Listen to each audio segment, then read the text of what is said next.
70वां गणतंत्र दिवस का दिन है। राष्ट्रीय कार्यालय और स्थल पर उपस्थित बड़े भाई उपस्थित ज्ञान राशिदारी जिला जी वाजपेयी भैया जी और यहाँ के नौजवानों को अवसर किया गया है। साथियों, 26 जनवरी 1949 को भारत का संविधान बनकर पूरा हो गया, लेकिन 26 जनवरी 1950 के बाद हमारे देश में इसको लागू किया। दुनिया के हर देश में संविधान अपने अपने संविधान है, लेकिन भारत का जो संविधान बनाया गया है, इस संविधान सभा के प्रथम अध्यक्ष थे बाबू सच्चिदानंद सिन्हा जी, उसके बाद बाबू राजेंद्र प्रसाद जी इसके अध्यक्ष चुने। 292 लोगों की समिति बनाई गई इस कमेटी के अंदर, जिसके अध्यक्ष बाबू राजेंद्र प्रसाद जी थे।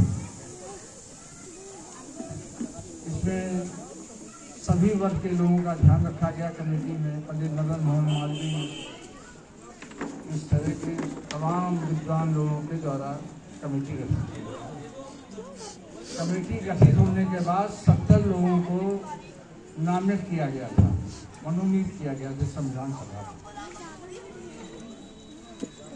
292 धाराएं थी, जब तैयार हुई तो 229 धाराओं को बाद में संशोधन के साथ 384 धाराएं, इसे अनुच्छेद कहा गया है संविधान में, तो हमारे देश में लागू हुई।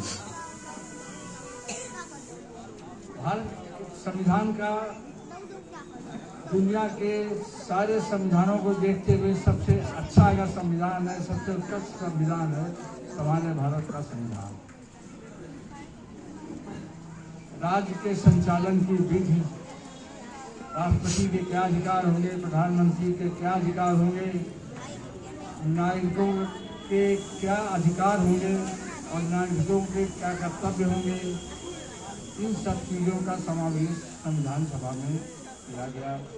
अंतिम हस्ताक्षर इसमें बाबू राजेंद्र प्रसाद जी ने किए। इसमें दलित महिला नाम क्या इसमें ध्यान नहीं आ रहा, दक्षिण भारत की थी, वो भी संविधान सभा की सदस्य थी। श्यामा प्रसाद मुखर्जी भी संविधान सभा के माननीय सदस्यों में एक थे। तो मनुस्मृति, ये व्यवस्थाएं होती हैं किस तरह आपके देश की व्यवस्था चले। समय समय पर मनुस्मृति को कुछ भी कहे, उस समय उस देश काल की परिस्थिति में मनुस्मृति भी एक व्यवस्था थी।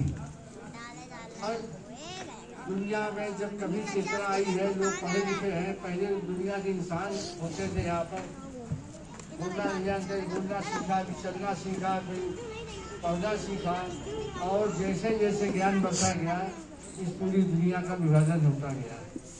शक्तिशाली लोगों ने जिन जिन जमीनों पर कब्जा किया वो उनका देश हो गया। पहले कुछ नहीं था। एक बंटवारा, पहला बंटवारा जमीनों का हुआ, उसके बाद जब और समझदार हुए लोग तो दूसरा बंटवारा धर्मों का हुआ, धर्म के आधार पर बटे लोग। अब आज हम उस दौर पर खड़े हैं जहाँ हर जात में धर्मों के अंदर भी एक बंटवारा शेष रह गया है, तो चाहे हिंदू हो, चाहे मुस्लिम हो, चाहे कोई हो। मुस्लिमों में भी कब्रिस्तान सबके अलग अलग बने हुए हैं, देवबंदियों का अलग कब्रिस्तान, बरेलियों का अलग कब्रिस्तान, एक दूसरे कब्रिस्तान में दफनाए नहीं जाएंगे।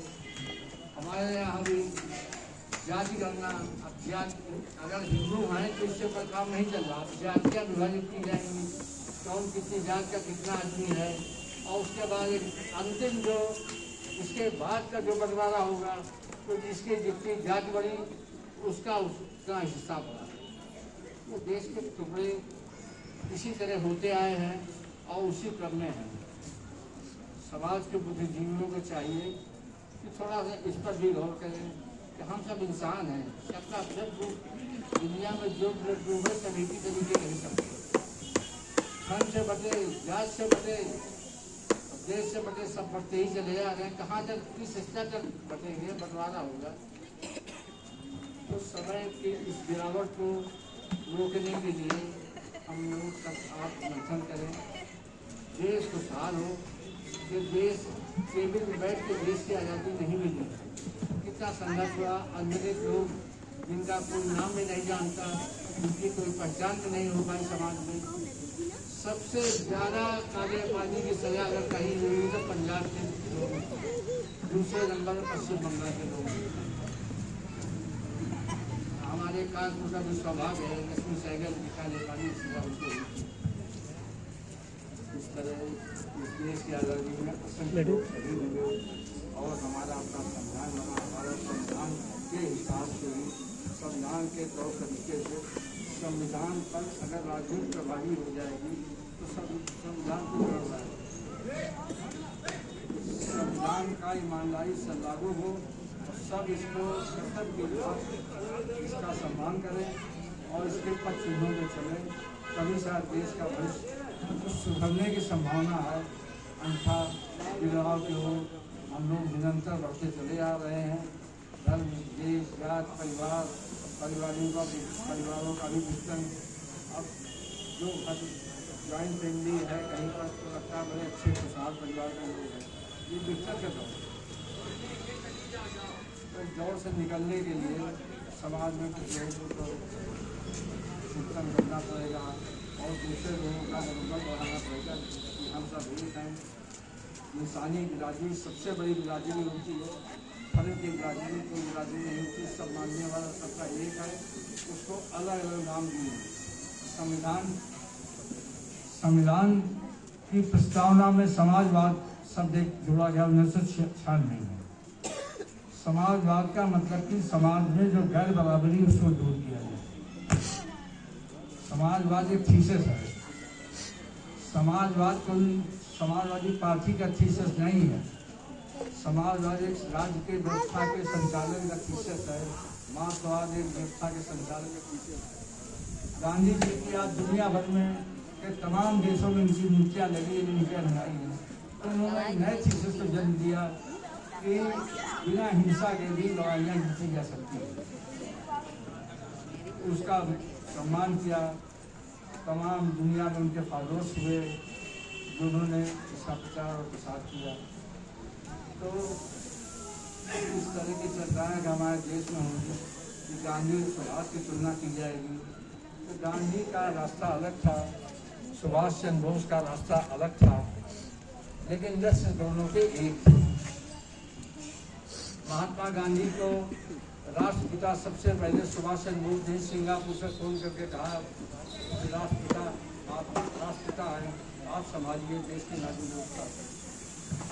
इस तमाम संघर्षों के बाद गुलामी से मुक्ति मिली है और इस देश की आज़ादी को, यहाँ के संविधान की सुरक्षा, नैतिक सुरक्षा की जिम्मेदारी हम सारे लोगों के कंधे पर है। अपने आने वाली पीढ़ी को भी बताएं और उनको बताएं कि बेटा ये आज़ादी तिरंगा है, इसका मतलब क्या होता है, इस देश में आज़ादी के पहले क्या होता था।